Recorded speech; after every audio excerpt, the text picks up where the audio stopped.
Hello students. आज के session में हम लोग कोऑर्डिनेशन केमिस्ट्री चैप्टर जो क्लास 12th एनसीईआरटी यूनिट 9 है पार्ट 1 का, उसका एक सेक्शंस है स्टेबिलिटी ऑफ कोऑर्डिनेशन कंपाउंड्स। उसके बारे में आज आपको कुछ बेसिक्स आइडिया बता रहे हैं, जानिएगा। और ये हमको बता देगा पहले तो कैसे स्टेबिलिटी को हम डिटरमाइन करेंगे। बहुत सारा फैक्टर्स है, लेकिन जो मेन फैक्टर्स है, जो कॉमन यूज किया जाता फैक्टर्स, उसके बारे में हम लोग पढ़ेंगे। जो 11th के एक चैप्टर्स है, पढ़े होंगे, आप लोग जानते हैं इक्विलिब्रियम।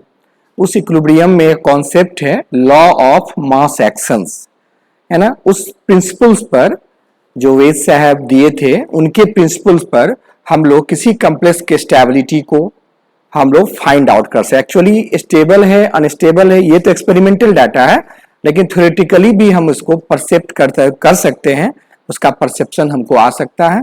इसके बारे में आज हम बताने जा रहे हैं। तो चैप्टर का नाम जानी गए, चैप्टर का नाम हो कोऑर्डिनेशन और टॉपिक का नाम है स्टेबिलिटी ऑफ कोऑर्डिनेशन कंपाउंड्स। इसके बारे में बता रहे हैं। तो हेडिंग में आप दे दीजिए स्टेबिलिटी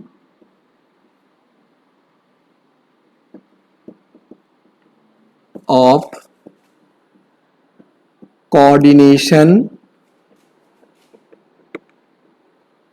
कंपाउंड्स। इसके बारे में हम लोग अभी का टॉपिक इसमें पढ़ने जा रहे हैं। ये टॉपिक हुआ, ठीक है। अब इस टॉपिक में क्या जानना है, बेसिक्स में क्या जानना है, ये हम आपको बताते हैं। देखिए, सबसे पहले कोई भी कंपाउंड्स आपका दे दिया जाए तो उसमें कैसे हम फाइंड करेंगे कि स्टेबल है कि रिएक्टिव है। उसके लिए सबसे पहले उस कंपाउंड को हम एक्वस मीडियम में, है ना, उसके आयंस को रीड करके, उस आयंस के कंसंट्रेशन को मेजर करके हम पता लगा सकते हैं कि ये कंपाउंड स्टेबल है या ये कम स्टेबल है या दूसरे के कंपेयर में रिएक्टिव है कि स्टेबल है, पता लगा सकते हैं। तो स्टेबिलिटी पता लगाने का बहुत सारा फैक्टर्स है। उसमें सबसे कॉमन फैक्टर है किसमें, उसके मीडियम में, उसके एक्वस मीडियम में आयनिक फॉर्म में अगर उसको हम डालते हैं तब उसके स्टेबिलिटी को हम कंसीडर कर सकते हैं। कैसे निकालेंगे, अब निकालने का मेन तरीका हुआ तो कैसे निकालेंगे। जैसे एक पॉइंट्स बनाते हैं, हम लोग पॉइंट्स बना के फिर पढ़ रहे हैं। तो पॉइंट्स हम लोग का जो है मेन सेक्शन में पॉइंट्स है, वो पॉइंट्स के बारे में देखिए। जैसे अभी पहला पॉइंट्स हमने स्टेबिलिटी से आप क्या समझते हैं। स्टेबिलिटी समझ गए कि जो कंपाउंड एग्जिस्ट करे नेचर में, जो जिसका रेट ऑफ रिएक्शन स्लो हो, इन्वायरमेंटल कंडीशन में वो बहुत ज्यादा स्टेबलाइज करके रहे, तो कैसे हम लोग निकालेंगे। तो सबसे पहला पॉइंट सबको निकालने के लिए तो देखेंगे किस मीडियम में, उसको एक्वस मीडियम में डालेंगे तब स्टेबिलिटी को फाइंड करेंगे। तो सबसे पहला पॉइंट्स वाइज में कि stability of complex compound calculated in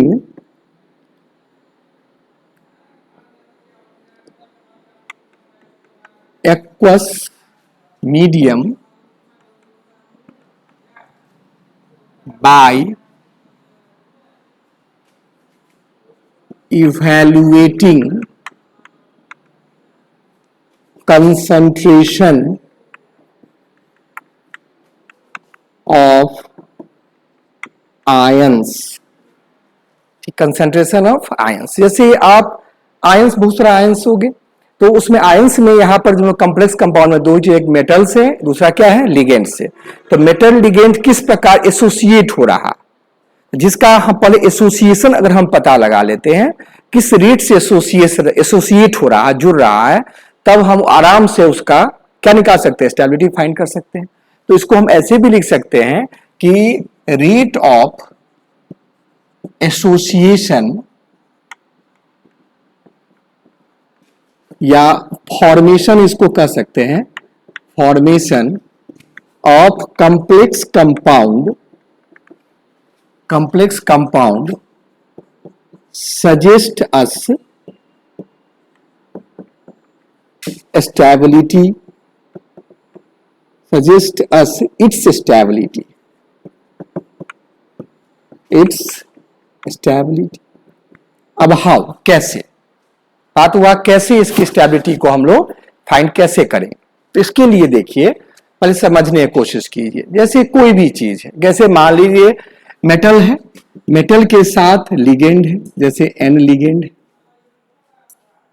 N ligand है, मेटल है, इसके साथ ये जुड़ा, तो जुड़ा, तो जुड़ने के बाद इसके आयनिक स्टेट को हम लोग देखिए, ये एक्वस मीडियम में जब जा रहा तो इक्विलिब्रियम में आएगा, इक्विलिब्रियम में जब आएगा तो ये जो बनेगा MlN बन जाएगा,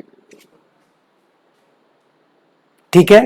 तो अगर इक्विलिब्रियम में बना, आप जानते होंगे जब इक्विलिब्रियम हम कोई चीज का करते हैं तो उसका एक इक्विलिब्रियम कांस्टेंट का वैल्यू होता है, K है, रहता है, इसका K निकालते हैं। तो अभी ये बना रहे हैं तो इसीलिए बहुत जगह इसको फॉर्मेशन कांस्टेंट भी कहते हैं, है ना, लेकिन इसका बेसिक नाम क्या है, इक्विलिब्रियम कांस्टेंट। तो अगर हम लोग यहां पर पहले हेयर क्या है से समझ लीजिए, हेयर M इक्वल टू क्या, metal, central metal, central atom, central metal atom, metal atom या आयन। आप बताइए यहां पर क्या है, ये जो है L फॉर क्या है, लिगेंड, लिगेंड्स, N क्या है, कोऑर्डिनेशन नंबर, N क्या हो गया उसका, कोऑर्डिनेशन नंबर। लिगेंड का सबको जानते हैं ना, कोई लिगेंड मोनोडेंटेंट कोई डाइडेंटेंट होता है, उसका कोऑर्डिनेशन हो गया। और ये क्या है, K इक्वल टू क्या हो गया, K इक्वल टू हो गया equilibrium, equilibrium constant, equilibrium constant. बहुत जगह इसको फॉर्मेशन कांस्टेंट भी कहते हैं, इसका एक और नाम नोट कर लीजिएगा, इसी का नाम क्या है, बन रहा है, तो यहां पर क्या, फॉर्मेशन कांस्टेंट भी कहते हैं। ये K का वैल्यू, अगर हम इस पर ये इक्वेशन हम लोग का आया, ये मान लीजिए ऐसा इक्वेशन लेट किए, एज्यूम किए, तो इस इक्विलिब्रियम का इक्वेशन है, उस पर हम लोग लोमा लगाएंगे। लोमा समझ गए, अभी बताया, लॉ ऑफ मास एक्शन। तो लॉ ऑफ मास एक्शन जब हम लगाते हैं, इस पर लोमा अगर हम लगाते हैं तो देखिए अकॉर्डिंग टू यहां लिख सकते हैं या यहां बता देते हैं, according to law of mass action, LOMA, LOMA बराबर क्या होता है, ये कहता है concentration of product by concentration of reactant. तो यहां प्रोडक्ट में क्या है, Ml है, ठीक है। तो यहां पर कंसंट्रेशन ऑफ हम लोग क्या, MlN, और यहां बाय कंसंट्रेशन ऑफ किसका कर देंगे, concentration of metal into concentration of क्या बताओ, लिगेंड। और लिगेंड का जितना नंबर है, जो भी इसका नंबर है, जो उसका कोऑर्डिनेशन नंबर के रूप में है, उसको पावर में चला जाता है। जो पीछे का नंबर होगा, गौर कीजिएगा, जिसको हम लोग कोफिशिएंट कहते हैं, वो लोमा जो अप्लाई करते हैं कंसंट्रेशन, तो वो पावर में चला जाता है। ML का पावर क्या होगा, N। अब ये जो वैल्यू K का निकला, ये हमको डिसाइड कर देगा, अगर दो कॉम्प्लेक्स में हम कंपेयर करके देखेंगे तो हमको बता देगा कि K से हम पता लगा लेंगे कि कौन ये स्टेबल है कि ये रिएक्टिव है, कंपेयर कर देंगे। तो जनरली देखा गया है कि K का वैल्यू जितना ज्यादा आएगा, उसका स्टेबिलिटी उतना ज्यादा होगा। उस हिसाब से हम कंपेयर करके एक एग्जांपल देके बता देते हैं।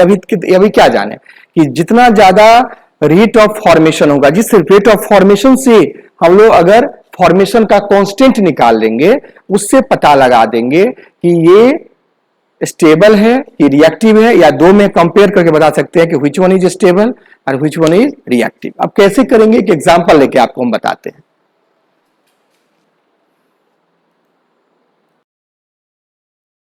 हाँ, अब हम लोग देखें, ये सेकेंड पॉइंट है, पता है, पहला पॉइंट समझ गए K जिसका ज्यादा होगा उसका स्टेबिलिटी, उसी से सेकेंड पॉइंट निकाला। कुछ कॉम्प्लेक्स पर जब रिसर्च किया गया तो एक्सपेरिमेंटल वैल्यू, जानते हैं इक्विलिब्रियम कांस्टेंट एक्सपेरिमेंटल वैल्यू है, तो एक्सपेरिमेंटल वैल्यू को जब निकाला गया, देखिए कॉपर, सब में कॉपर मेटल है, गौर कर देख रहे हैं, और अमोनिया है, साइनाइड है और अमोनिया है। अमोनिया, 4 अमोनिया के साथ ये कॉम्प्लेक्स बनाया, इसका K का वैल्यू 4.5 10 का पावर 10। वही कॉपर 6 अमोनिया के साथ जब बनाया तो K का वैल्यू इतना आया। अब देख रहे हैं कि ये वैल्यू कौन है, ये नीचे वाला वैल्यू 5.10 का पावर कितना है, 23 है, ये काफी ज्यादा है। इसका मतलब क्या, जो हेक्सा या ऑक्टाहेड्रल कॉम्प्लेक्स जो होगा वो किससे, टेट्राहेड्रल या स्क्वायर, जिसका इसका मतलब कोऑर्डिनेशन नंबर इसका कितना है कोऑर्डिनेशन नंबर इसका 6 है, इसका कोऑर्डिनेशन नंबर कितना है 4 है, तो कोऑर्डिनेशन नंबर 6 वाला जो होगा वो ज्यादा स्टेबल होगा। क्यों ज्यादा स्टेबल हो गया, तो हम लोग क्या पढ़ेंगे, जितना ज्यादा एसोसिएशन होगा। अब ये 6 बार में एसोसिएट हुआ, लगातार नहीं, एक ही बार में ही सब एक के साथ नहीं जुड़ जाएगा, एक आया फिर दूसरा आया, तीसरा आया, चौथा, पांचवा, छठा, 6 बार में आया, तो इसका एसोसिएशन या फॉर्मेशन कांस्टेंट जो हो गया ज्यादा हो गया, तो इसका स्टेबिलिटी क्या हो गया, देख रहे हैं एक्सपेरिमेंटल स्टेबिलिटी ज्यादा होगा। तो एक ट्रिक क्वेश्चन भी निकालेंगे, octahedral complexes generally stable then किससे, टेट्राहाइड्रल या स्क्वायर प्लैनेट कॉम्प्लेक्स, जनरल एक कंसेप्ट बना लीजिए। फिर अब देखिए सेकेंड पॉइंट है साइनाइड है, साइनाइड के साथ जब रिजल्ट निकालते हैं इससे काफी ज्यादा होता है। यहां भी कोऑर्डिनेशन नंबर कितना है, इसमें भी कोऑर्डिनेशन नंबर कितना है 4 ही है, लेकिन इससे काफी ज्यादा आ जाता है। तो अब क्यों ज्यादा आया, इसमें आप जानते होंगे कि साइनाइड क्या है, CN स्ट्रॉन्ग लिगेंड है, जब ये स्ट्रॉन्ग लिगेंड अप्लाई करेगा तो डेल्टा O का वैल्यू जो क्रिस्टल स्प्लिटिंग एनर्जी था ज्यादा हो जाएगा, जब भी ज्यादा होगा तो स्टेबिलिटी वैल्यू क्या होगा वहां पर ज्यादा होगा। इसीलिए वो एनर्जी एक्चुअली ज्यादा नहीं है, उससे स्टेबलाइजिंग प्रॉपर्टी उसमें ज्यादा आ जाता है। तो यहाँ लिगेंड के कारण हुआ, यहाँ किसके कारण, ज्योमेट्री के कारण हुआ, ये स्टेबिलिटी फैक्टर। तो इसका रूल बना लेंगे कि स्टेबिलिटी फैक्टर यहाँ सेकेंड पॉइंट में स्टेबिलिटी किस पे डिपेंड करता है, डिपेंड्स अपॉन किस पे, डिपेंड्स अपॉन किस पे, पहला चीज हो गया कोऑर्डिनेशन नंबर CN समझ गए होंगे, कोऑर्डिनेशन नंबर हुआ। दूसरा हो गया इसका क्या, ज्योमेट्री, ये दोनों। तीसरा क्या हो गया यहाँ पर, स्ट्रेंथ पर भी, स्ट्रेंथ ऑफ किस पर, स्ट्रेंथ ऑफ लिगेंड्स पर, इस पर भी ये डिपेंड्स करता है। कितने बार में फॉर्मेशन हुआ, नंबर कितना नंबर है, फॉर्मेशन नंबर 6 है तो 6 बार में फॉर्मेशन हुआ होगा, उसको एक्सपेरिमेंटली भी निकाला गया, उसको निकाल सकते हैं। तो ये सेकंड पॉइंट उम्मीद करते समझ गए हैं। सेकंड पॉइंट में क्या समझे कि जितना ज्यादा कोऑर्डिनेशन नंबर हाई होगा उसका स्टेबिलिटी उतना ज्यादा होगा, ऑलमोस्ट, है ना। तीसरा जिसका उल्टा होता है डिसोसिएशन कांस्टेंट, अभी तो जुड़ रहा, अभी देखिए जुड़ा है, एसोसिएशन जैसे ये दोनों ऐड हुआ है, इसी को तोड़ देंगे तो क्या होगा, डिसोसिएशन कांस्टेंट का दूसरा नाम इनस्टेबिलिटी कांस्टेंट भी होता है। तो डिसोसिएशन कांस्टेंट जो होगा याद रखना, डिसोसिएशन कांस्टेंट जो है इसका दूसरा नाम इनस्टेबिलिटी जो कांस्टेंट हुआ वो रेसिप्रोकल होता है। इसका वैल्यू को हम लोग इसका सिंबल कहते हैं K डैश, क्या करते हैं K डैश। ये K डैश किसका, K का उल्टा होता है, रेसिप्रोकल होता है, 1 क्या हो गया K, आप समझ गए होंगे।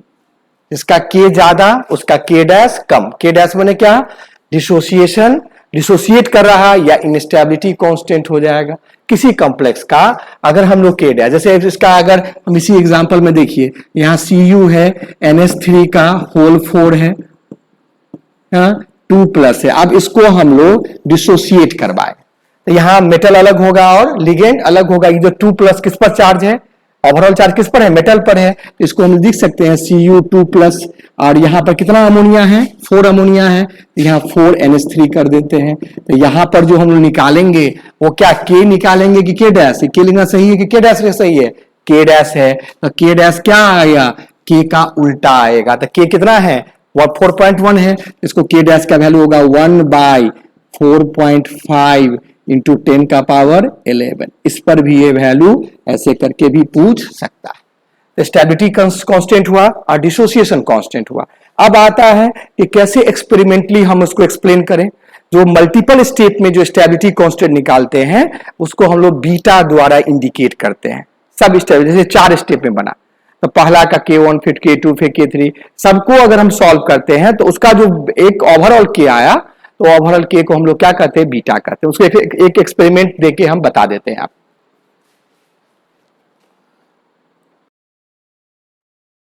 अब देखिए, अब क्वेश्चन कैसे एक्सप्रेशन करके पूछता है। एक्सप्रेशन में पूछता है क्या कि आप जैसे स्टेबिलिटी कांस्टेंट हुआ CuNH3 होल 4 2+ का बताइए, टेट्राइमीन कॉपर 2 आयंस का बताना है आपको। कैसे बताइएगा, तो आप स्टेपिंग कर ले, कैसे फॉर्मेशन हुआ। तो एक्सपेरिमेंटली देखा गया कि चारों लिगेंड एक साथ आया, लेकिन हम लोग अगर थ्योरेटिकली इसको काउंट करेंगे, अलग अलग करके कैलकुलेट करेंगे, उसमें क्या देखेंगे कि कॉपर के साथ यहाँ अमोनिया आया, कॉपर के साथ अमोनिया आया, तो यहाँ एक कॉपर आयन लेंगे और एक अमोनिया, एक लिगेंड को लाएंगे। तो एक लिगेंड को लाए तो इसका जो इक्विलिब्रियम वैल्यू आया Ka आया, वो क्या हो गया CuNH3 का 2+ आ गया। तो ये 2+ आ गया, यानी एक कॉपर एक अमोनिया के साथ कोऑर्डिनेशन स्फीयर बनाया, इस पर 2+ आ गया। अब अकॉर्डिंग टू हम पढ़े हैं लोमा लगाएंगे, लॉ ऑफ मास एक्शन, जो क्या कहता है K बताइए प्रोडक्ट का कंसंट्रेशन बट्टा रिएक्टेंट्स का। तो प्रोडक्ट में क्या CuNH3 का होल 2 स्क्वायर ब्रैकेट 2+ है, और रिएक्टेंट में क्या है कॉपर 2+ है और अमोनिया है। देखिए दोनों को, इसको मोलर कंसंट्रेशन, स्क्वायर ब्रैकेट को क्या कहते हैं मोलर कंसंट्रेशन के द्वारा, क्योंकि एक्वस मीडियम में हो रहा था कंसंट्रेशन आएगा, इसको हम लोग सॉल्व कर दिए। तो ये Ka आ गया पहला स्टेप्स के लिए। अगर इस पर एक्सपेरिमेंटली जो वैल्यू आया, अगर उस पर लॉग अप्लाई कर दिए, उस पर लॉगरिथम अप्लाई कर दिए, लॉग अप्लाई करके K लॉग K1 जो आया, जो K1 पहला स्टेप के लिए वो 4 आया। आप देखिए काफी इंफॉर्मेटिव है। अब क्या दे रहा है देखिए, ये पहला स्टेप्स के लिए हम लोग क्लियर कर लिए, फर्स्ट हुआ। फिर इसी प्रकार स्टेप 2 ऐसे हम घेर देते हैं, समझने में ज्यादा दिक्कत ना हो। स्टेप 2 हो गया, स्टेप 3 ये हुआ, स्टेप 3 हो गया, और लास्ट ये लास्ट वाला है स्टेप नंबर क्या हो गया आपका 4 हो गया, स्टेप नंबर 4 हो गया। 4 स्टेप में बनाए हैं, 4 यहाँ पर देखिए 4 अमोनिया है तो 4 स्टेप में बना। तो फिर क्या हो गया, जो ये बना उसको फिर यहाँ लाए स्टेप नंबर 2 में, उसी को यहाँ पर लाए हैं, फिर एक अमोनिया और डालें, वैल्यू वही आया। फिर इसके प्रोडक्ट बट्टा रिएक्टेंट फिर लिख दिए इसका, फिर लॉग K2 का जो भी वैल्यू उस पर लॉगरिथम जब अप्लाई किया गया तो वैल्यू 3.2 दिया।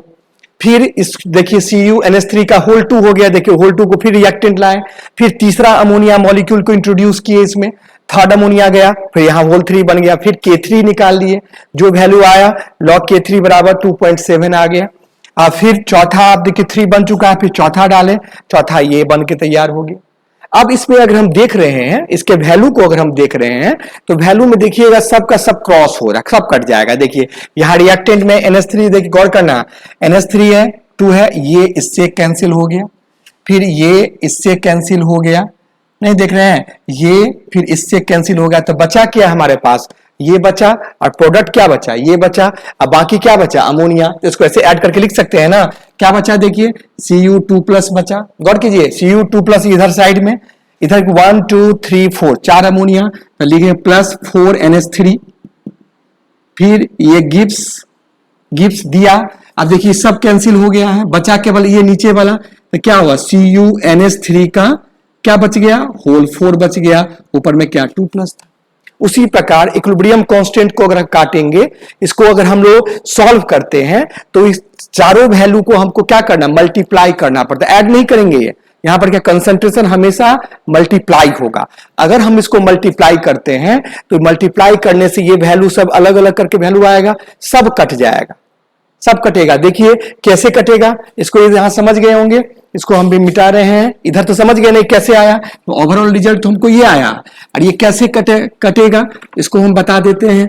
अब देखिए इसमें कटेगा, सो वैल्यू को काउंट करेंगे। देखिए गौर करना है, इसके वैल्यू को जो हम क्रॉस करते हैं तो कैसे कटेगा। अब यहां पर K1 आया, मल्टीप्लाई बाई क्या K2, multiply by K3, multiply by K4। तो ओवरऑल चारों वैल्यू को अगर मल्टीप्लाई करेंगे तो K1 तो ये हुआ, K2 ये हुआ, K3 ये हुआ, K4 हुआ। देखिए K1 को K2 से अगर हम क्रॉस करते हैं तो यहां CuNH3 है, और यहां पर भी K1, यहां पर K1 के बाद CuNH3 था, तो सारा का वैल्यू क्या होगा क्रॉस करेगा। और जब ये क्रॉस करेगा, क्योंकि रिएक्टेंट जब क्रॉस कर गया बच गया ये, तो इसका हमको क्या वैल्यू बचेगा, CuNH3 का होल 4 बचेगा, ये बचेगा, और रिएक्टेंट में क्या बचेगा, सो कॉपर बचेगा, और कॉपर के साथ कितना अमोनिया बचेगा, 4 अमोनिया बचेगा। सारे वैल्यू को आप काउंट करके क्रॉस करके आप देख सकते हैं, सारे वैल्यू को अगर क्रॉस करेंगे तो वैल्यू इतना ही बचेगा। अब इस चारों वैल्यू को हम ऐड करेंगे तो ये नया स्टेबिलिटी कांस्टेंट है, स्टेबिलिटी कांस्टेंट को दिया गया बीटा। यहां पर यहां के नहीं मान के हम क्या, तो आपके एनसीईआरटी बुक क्या माना है, बीटा है। अब बीटा कितने स्टेप में बना है, 4 स्टेप में, तो यहां पर बीटा क्या निकालिए 4। अब बीटा 4 का अगर वैल्यू हम लॉग में अगर पुट करते हैं, सारा लॉग वैल्यू को अगर हम लोग काउंट करते हैं यहाँ पर, तो सब लॉग के वैल्यू को हम अगर ऐड करके हम उस पे देखते हैं कि लॉगरिथम में हमारा इस वैल्यू में तो ये करेंगे मल्टीप्लाई कर देंगे, लेकिन मल्टीप्लाई करके बीटा 4 आ गया, लेकिन ये जो लॉग में जब अप्लाई कर दिए तो लॉग के वैल्यू को हम लोग क्या करेंगे, मल्टीप्लाई नहीं करके लॉग में क्या होगा उसको हम ऐड करेंगे। तो लॉगरिथम में अगर हम लॉग वैल्यू टोटल देखेंगे, यहां पर लॉग देखिए सबका लॉग मिला लीजिए, यहां पर चारों का अगर लॉग मिलाएंगे तो 4 7 9 हो गया, 11 हो गया, 7 2, तो यहां पर देखिए 11 पॉइंट क्या आ गया, लॉग में 11.9 आ गया वैल्यू, ये लॉग में 11.9 आ गया। लेकिन ये चारों वैल्यू को हम लोग क्या किए, ऐड किए कि मल्टीप्लाई किए हैं, मल्टीप्लाई, तब ना हमारा ये बचेगा। मल्टीप्लाई करके अगर चारों कांस्टेंट को अगर डालेंगे तो अगर मल्टीप्लाई करेंगे तो चारों का, जैसे एक आप देख करके देख लीजिए K1 बराबर कितना आया है, K1 बराबर आया देखिए Cu है, NH3 है, NH3 का क्या है और यहां पर 2 प्लस है, अब बाई ये है, देखिए K1 का भी लिख रहे हैं, K1 का फर्स्ट वाला लिख रहे हैं, और नीचे क्या है Cu2 आया है, और फिर यहां पर क्या आया है NH3 आया है। अब इससे हमको किससे मल्टीप्लाई करना है, इसको K2 से, मतलब अब K2 में क्या आया है, देखिए K2 में ये आया है, तो यहां पर क्या K2 में आया है, फिर Cu का क्या आ गया, Cu है, NH3 का क्या आ गया, होल 2 आ गया, और कितने प्लस आ गया 2 प्लस, और फिर यहां पर Cu है, NH3 का आ गया, और यहां पर 2 प्लस, अब फिर क्या हो गया NH3 आ गया। अब इस वैल्यू को सबको हम लोग पुट करते चले, अब पुट करते चले जाएंगे तो देखिए इसका Cu यहां पर आ गया, कॉमन आ गया ना, ये कटेगा कि नहीं कटेगा, कटेगा। अब इस सारा वैल्यू को आपस में ये क्रॉस होता चला जाएगा, और लास्टली चारों का वैल्यू अगर हम लिख लेते हैं, चारों वैल्यू को अगर इसी प्रकार सो ऑन कर देते हैं, यहां पर गौर कीजिएगा, इसी प्रकार K3 लिख देते हैं, इसी प्रकार K4 अगर लिख देते हैं, तो लास्टली जो हमको वैल्यू आएगा क्या आएगा, इसी सिमिलरली जो वैल्यू पुट कर देंगे लास्टली वैल्यू हमको आएगा क्या बराबर, K बराबर बताइए, ये जो बीटा 4 अगर निकाल लेते हैं तो कंसंट्रेशन ऑफ Cu NH3 का होल 4 आएगा, और कितना प्लस है 2 प्लस आएगा, अब बाई नीचे में कितना आएगा Cu 2 प्लस, Cu क्या हो गया 2 प्लस आया, और कितने अमोनिया आया NH3 का, और कितना अमोनिया 4 अमोनिया है, पावर में हम लोग 4 डाल देंगे, ये हमको ओवरऑल क्या आया वैल्यू आया, क्या बराबर बीटा 4 बराबर, जो हमको स्टेप बाय स्टेप निकाले हैं, स्टेप बाय स्टेप निकाल के हम ये वैल्यू को पुट कर सकते हैं। एक्सपेरिमेंटली 4 स्टेप में आया, इसी प्रकार 6 स्टेप में भी होगा। और एक चीज बहुत इंपॉर्टेंट देखिए, इंटरनल क्वेश्चन देखिए, आप देख रहे हैं कि सब में लॉग का वैल्यू घट रहा है, घट रहा है ना, लॉग का वैल्यू घट रहा है, इसका मतलब कि लॉग के जो एमीन ग्रुप, जो एमीन ग्रुप NH3 को हम लोग क्या कहते हैं यहाँ पे ऑर्गेनिक में, यहाँ पर कोऑर्डिनेशन केमिस्ट्री में NH3 को अमोनिया नहीं कहते हैं, इसको AMMINE कहते हैं, क्या कहते हैं एमीन, जो एमीन ग्रुप डाल रहे हैं तो कॉम्प्लेक्स का जो स्टेबिलिटी वैल्यू जो होता है वो चेंज हो रहा है, एक जैसा देखिए, एक जैसा तो नहीं हो रहा, 4 आया, 3.2 आया, 2.7 आया, 2.0, ग्रेजुअली क्या हो रहा है देखिए, लॉग में ग्रेजुअली कम हो रहा है, लॉग में तो निगेटिव लॉगरिथम होता है तो स्टेबिलिटी वैल्यू क्या हो गया बताए, बढ़ जाएगा। तो ओवरऑल जो वैल्यू आपको पूछेगा तो ओवरऑल वैल्यू को आप इस प्रकार इसमें निकाल सकते हैं, वो पूछेगा एक्सपेरिमेंटली बता दीजिए कैसे काटिएगा, जैसे K1 K2 K3 आप 6 स्टेप में होता तो K5 K6 कर देते, सारा वैल्यू को ऐसे पुट करते, देखिए सब कट जाता, जैसे यहां पर हम डालेंगे, यहां पर हम क्या किसका वैल्यू डालें K3 दे देंगे, यहां पर आप K4 निकाल लीजिए, K4 डाल दीजिए, सबका सब कट जाएगा, और कट के लास्टली हमको क्या आएगा, लास्टली हमको ये इक्वेशन आके तैयार हो जाएगा। इस प्रकार स्टेबिलिटी के फॉर्मेशन को हम लोग निकाल लिए, और ये भी हमारा लॉगरिथम में भी हमको आइडिया आ गया कि वैल्यू डिक्रीज हो रहा है, यानी प्रत्येक स्टेप में लिगेंड का जो अप्रोच होगा कॉम्प्लेक्स के नेचर को चेंज कर रहा है। अब स्पेशली कुछ फैक्टर्स लिख देते हैं, वो फैक्टर को ऑब्जेक्टिव क्वेश्चन के लिए आपको मदद करेगा। हाँ, आप 5वां पॉइंट देख लीजिए, factor affecting stability of complex. कौन कौन सा फैक्टर, पीछे भी हम डिस्कस किए कर दिए CFT में, तभी यहां समझ लीजिए। यहां कहता है कि charge on central metal, charge on central metal पर जितना ज्यादा चार्ज होगा उसका स्टेबिलिटी उतना ज्यादा होगा। अब ध्यान दीजिए कैसे, अब जैसे आपको कोई है Fe कॉम्प्लेक्स है, जैसे FeCl6 है 3 माइनस, और यहां पर आ जाएगा ऐसे ही FeCl6 4 माइनस। अब कौन स्टेबल होगा, आप मुजबानी निकाल लीजिएगा, Fe पर यहां पर कितना चार्ज हो जाएगा, आप देखिए Fe पर यहां 6 में से 3 चला गया, कितना बचा 3 बचा, तो यहाँ Fe पर कितना आ गया 3 प्लस आ गया, और यहाँ पर 6 में से 4 चला गया तो कितना आ गया 2 प्लस आ गया। अब समझ गए होंगे यहाँ पर 2 प्लस आ गया, तो कौन स्टेबल हो गया 2 वाला कि 3 वाला। कहता है कि चार्ज जितना ज्यादा होगा, charge on central atom metal, stability ज्यादा होगा, इसका स्टेबिलिटी निश्चित इससे क्या होगा ज्यादा होगा। Fe3 प्लस स्टेबल देन किससे Fe2 प्लस। ओके, नेक्स्ट है basic nature of the ligand, जितना बेसिक नेचर जिसका ज्यादा होगा उसका एसिडिक स्ट्रेंथ क्या होगा, स्टेबिलिटी उसका क्या होगा ज्यादा होगा। लिगेंड्स का देखिए बेसिक स्ट्रेंथ देखिए, जैसे Fe के साथ है En का होल 3 है और यहां पर 3 प्लस है, और फिर Fe है NH3 का होल 6 है, यहां भी 3 प्लस दोनों है, गौर की दोनों है, दोनों में कौन स्टेबल। आप देखिए En, गौर कीजिएगा En यहां पर क्या है, En जानते हैं CH2NH2 इथेन 1,2 डाइएमीन को En कहते हैं ना, यह N यहां पर N पर, और यहां अमोनिया में NH3 जानते हैं, यहां पर भी लॉन पेयर, इसमें एक अमोनिया एक लॉन पेयर है, इसमें एक En पर कितना लॉन पेयर है 2 लॉन पेयर। आप पढ़े हैं इसमें लॉन पेयर ज्यादा होगा, लॉन पेयर ज्यादा होगा, लॉन पेयर देगा तो कौन होगा लुईस बेस। तो यहां पर बेसिक नेचर क्या हो गया ज्यादा, तो basic nature of the ligand stability के डायरेक्टली प्रोपोर्शनल है। इसीलिए आप देखिए होंगे स्पेक्ट्रोकेमिकल सीरीज में पहले En आया है ना, CO के बाद Cn है, NO2 है, फिर क्या आया आपका En आया है, तब अमोनिया आया है। इसका मतलब कौन ज्यादा स्टेबल होगा, बेसिक इसमें ज्यादा हो गया, स्टेबिलिटी इसका क्या हो गया ज्यादा होगा।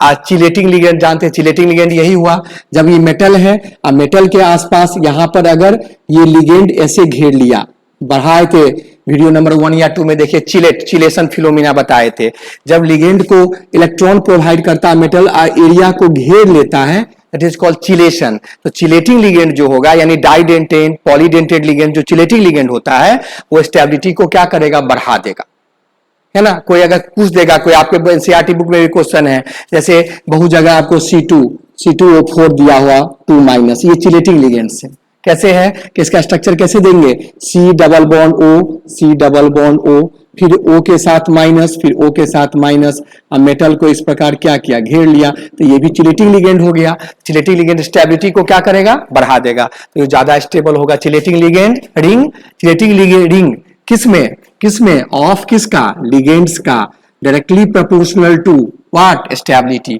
CFSE बता दिए हैं, CFSE जो वैल्यू होता है जिसको डेल्टा O कहते हैं या डेल्टा T कहते हैं, वो भी डायरेक्टली प्रोपोर्शनल टू क्या होगा स्टेबिलिटी, जिसका CFA जितना ज्यादा होगा इसका स्टेबिलिटी उतना ज्यादा होगा।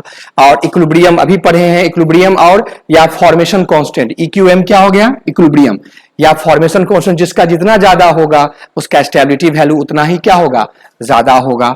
और एक बार ये देखा गया, जैसे कभी कभी एक सीरीज के बारे में चर्चा कर दिया है, जैसे Mn है, Mn पर 2 प्लस है, आयरन पर भी 2 प्लस है, और कोबाल्ट पर भी 2 प्लस है, उसके बाद निकेल पर भी 2 प्लस है, और किसके कॉपर पर भी 2 प्लस है, जिंक पर भी 2 प्लस है। इससे पूछ रहा है इसमें सबसे ज्यादा स्टेबल कौन होगा, सब तो 2A प्लस वाला है, एक मेटल था तब ना कंपेयर किए।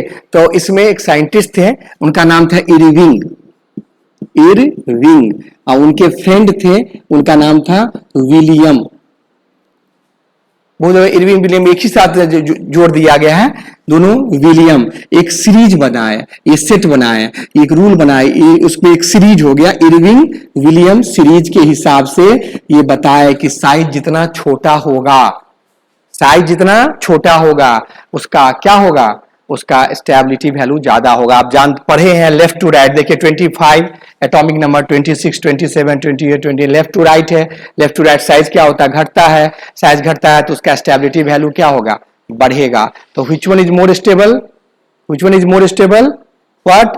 आप इस सीरीज के हिसाब से अगर आप लोग इसमें काउंट करते हैं तो इसकी स्टेबिलिटी वैल्यू को निकाल सकते हैं। आप बताइए कि मैग्नीज ज्यादा स्टेबल होगा कि दो सेकेंड वाला ज्यादा स्टेबल होगा, बता सकते हैं आप लोग which one is more stable, manganese ज्यादा स्टेबल कि जिंक ज्यादा स्टेबल। साइज इधर घटा तो साइज घटा तो स्टेबिलिटी वैल्यू बढ़ा, इसमें हम लोग इस प्रकार इसको काउंट कर सकते हैं। तो ये सीरीज याद रखिएगा, इसका क्या नाम हो गया इरविन विलियम्स सीरीज या सेट या इसके रूल्स के हिसाब से हम लोग इसमें निकाल लिए। इसमें क्या है, स्पेशल आ गया, ये किस पॉइंट में आ गया, नोट पॉइंट आप देख लीजिएगा, इसमें साइज पर होगा इनके हिसाब से कि साइज जो होगा वो साइज जिसका छोटा स्टेबिलिटी उसका ज्यादा, साइज इनवर्सली प्रोपोर्शनल टू क्या हो गया, स्टेबिलिटी। अगर रूल हम लोग बनाना चाहेंगे तो ये रूल क्या सेटअप इनके सेट के हिसाब से आ गए। तो स्टेबिलिटी वैल्यू में आज का टॉपिक चल रहा था स्टेबिलिटी ऑफ कोऑर्डिनेशन कंपाउंड। इसमें बहुत सारा चीज है देखिए, जो 12th आपका कंपटीशन स्टैंडर्ड जी के लिए हुआ या नीट के लिए हुआ, 12th बेसिस पर हुआ, वो एनसीईआरटी से काफी ज्यादा आपको इंफॉर्मेशन हम डाल दिए हैं, आपके लिए बहुत अच्छा होगा। 12th बोर्ड के लिए भी बहुत अच्छा है और कंपटीशन के लिए तो वरदान साबित होगा ही। जो प्राइमरी बच्चे हैं बार बार इसको रिमाइंड करके देखेंगे, निश्चित समझ में आएगा। अगर कोई प्रॉब्लम होगा तो जरूर आप कमेंट बॉक्स में उसको बताइएगा कि सर ये प्रॉब्लम है, तो हम बताएं, उसको सॉर्ट आउट करने की कोशिश करेंगे। और अगर वीडियो अच्छा लगा तो अपने फ्रेंड में भी इसको शेयर कीजिए, शेयर करिएगा तो दूसरे भी पढ़ लेगा, उससे फायदा ही होगा, नुकसान कभी नहीं होता है। और उसको जरूर अगर लाइक करते हैं तो हमको खुशी होगा कि चलिए लाइक किए तो इसका बच्चे पढ़े हैं तब देखे हैं, तब ना अच्छा लगा तब लाइक किए, तो देखिए पहले तब लाइक कीजिए, अच्छा लगा हो तो जरूर लाइक करिए और दूसरे में जरूर प्रोवाइड कीजिए इस वीडियो को, जिससे आपके नॉलेज में बहुत ज्यादा वृद्धि होगी, बहुत ज्यादा इनहेंसमेंट होगा। ठीक है, आज के लिए इतना ही, थैंक यू।